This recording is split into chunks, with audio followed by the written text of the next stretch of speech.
नमस्ते, म ओम हरि प्रजापति, यस आकाशी जापानिज भाषा स्कुलको एमडी अनि काउन्सिलर। आज यस भिडियो मार्फत हामीले जुनको 19 तारिखमा गर्ने वेबिनार कार्यक्रमको जानकारी गराउन चाहन्छु। यस वेबिनार कार्यक्रममा हामी जापानमा जाने विद्यार्थीहरूको जीवनशैली अनि जापानको अध्ययन लगायतको विषयमा छलफल गर्नेछौँ।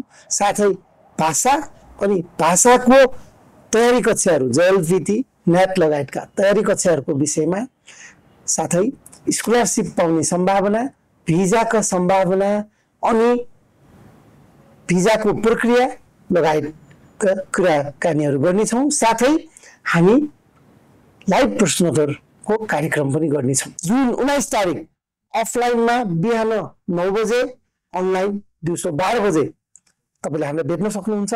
तपाईँलाई भेट्ने आशा गर्दै धन्यवाद। Thank you.